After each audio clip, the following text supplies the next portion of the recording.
นที่5เนาะข้อที่5หารข้อที่10เนาะก็คือการเซตอัพเรื่องพิมพ์เวลาเราเฮ็ดเอกสารอยู่ใน Excel นะแล้วเราอยากพิมพ์นะเราจะต้องได้รู้ว่าขนาดของที่เราอยากได้มันเฮ็ดจังไดเนาะก่อนอื่นเราจะไปตัว margin นี่ margin ก็คือมันจะมีอยู่3รูปแบบเนาะแบบธรรมดาแบบกว้างแล้วก็แบบเต็มคือเต็มเจี้ยเนาะแล้วยกตัวอย่างว่าเขาเจ้าไป normal เนาะไปตัว normal เนาะแล้วลงไปพิมพ์เบิ่งเด้อคลิกไปตัวไฟล์เนาะแล้วก็พิมพ์เนาะเวลาพิมพ์อันนี้มันสังเกตเห็นบ่เจี้ยตัวนี้จะกว้างเนาะ normal ก็คือมันได้ที่ซ้ำนี่แหละอันนี้เป็นตัวพิมพ์ที่ว่าคันว่าเขาสิพิมพ์มันสิได้ซ้ำนี้เนาะตัวที่เขาจะมักที่สุดคือตัวในโลกเนาะก็คือให้เต็มเจี้ยเนาะสังเกตเห็นว่าเต็มเจี้ยแบบใดเวลาเราพิมพ์เนาะมันจะกว้างขึ้นเติมเนาะจะกว้างขึ้นเติมแล้วเราสามารถปรับได้อยู่บนนี้เลยเนาะอยู่บนพิมพ์นี้เลยแล้วขนาดเจี้ยเราสามารถเลือกเป็นแบบนอนบ่แบบตั้งบ่สิถ้าเลือกแบบตั้งเนาะเวลาพิมพ์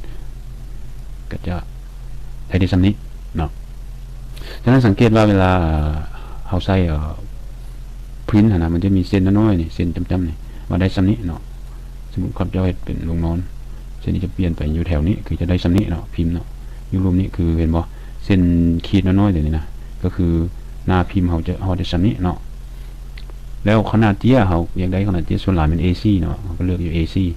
หรือถ้าว่า A3 ก็คือเตี้ยใหญ่ขึ้นกว่าตัว AC เนาะคลิกไปตัว A3 เวลาเราเลือก A3 นะสังเกตว่าเส้นตัวนั้นจะกว้างไปอีกเนาะเอาลงไปพิมพ์เบิ่งแล้วมันจะวิวออกมาเห็นบ่ถ้าว่า A3 มันจะกว้างแล้วก็พิมพ์ได้หมดข้อมูลที่ว่าเรามีอยู่เนาะแต่ AC ก็จะประมาณนี้แหละเนาะอันนี้เป็น A3 เนาะเวลาที่ว่าเขาอยากพิมพ์แต่อันใดนึงซื่อๆนั้นโดยที่ว่าบ่ต้องการพิมพ์หมดพวกนี้ยกตัวอย่างว่าเขาเจ้าอยากพิมพ์แต่ตัวนี้ให้เลือกไว้แล้วก็ไป print area set print area เนาะติ๊กใส่นี้หลังจากติ๊กแล้วนะเขาก็กลับไปตัวพิมพ์เนาะเห็นบ่ตัวที่ว่าเขาเลือกมันจะพิมพ์มันจะออกอยู่ในหน้าเจียเท่านั้นซึ่งตัวหุ้มห้างหรือว่าหนังสือตัวอื่นมันจะบ่ออกมาเนาะอันนั้นเป็นวิธีการ set print area หลังจากนั้นเราก็ clear print area ออกไปต่อจากตัวนี้ก็จะเป็นเรื่องbackground ต่างๆเนาะ background ก็คือสังเกตว่าพื้นของเขาจะเป็นพื้นสีขาวเนาะเขาอยากใส่สีใส่ก็ได้เลยหรือว่าใส่รูปภาพก็ได้ใส่รูปภาพธรรมชาติก็ได้เนาะเอาไปตัวนี้คือคอมพิวเตอร์เขาจะบ่มีอินเทอร์เน็ตก็เลยบ่สามารถเลือกได้เนาะอันนี้ก็เลยเลือกว่าออฟไลน์เอาซะเห็นบ่มันมีออนไลน์ธรรมดาเลือกมันจะออนไลน์เขาไปเลือกออฟไลน์แล้วเขาจะมีรูปเนาะเลือกรูปหรือว่าตัวอย่างว่าเขาจะเลือกรูปตัวนี้มาเป็นแบ็คกราวด์นี่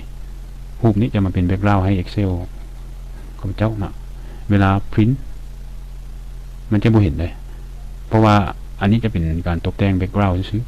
เพื่อเฮามักนะแล้วก็เฮ็ดให้มันออกมางามซื่อแต่เวลาพิมพ์มันจะบ่เห็นคือพิมพ์มันจะออกเป็นเอกสารเนาะถ้าจะลบออกก็มีแต่ delete คลิกใส่บนเก่าแหละ delete background มันก็จะหายไปเนาะอันนี้วิธีset up background หรือบางคนจะบ่มักเบิ่งบ่มักเห็นเส้นตัวนี้ก็ไปบนนี้ view line เนาะติ๊ก view ออกให้บ่เส้นจะเห็นบ่เห็นละเป็นแบงค์บ้านนี่บางคนก็จะมักแบบนี้แล้วหรือหากตกแต่งบนไหนนึงเนาะ view กับพื้นมาอันนี้เป็นวิธีสร้างการงานพิมพ์แล้วก็วิธีตกแต่ง background ต่างๆบ่เรื่องเอกสารของเราบ่ใน Excel เนาะสำหรับเวลาเราพิมพ์แล้วนะ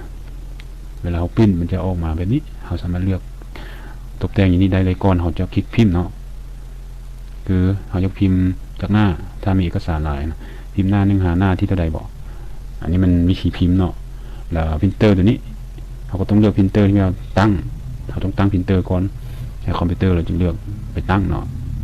โอเคจบเท่านี้เนาะบทเรียนของพื้นฐาน Excel ท่านใดยังเรียนต่อเรื่องพื้นฐานต่อไปอีกเกี่ยวกับเรื่องระดับกลางระดับขั้นสูง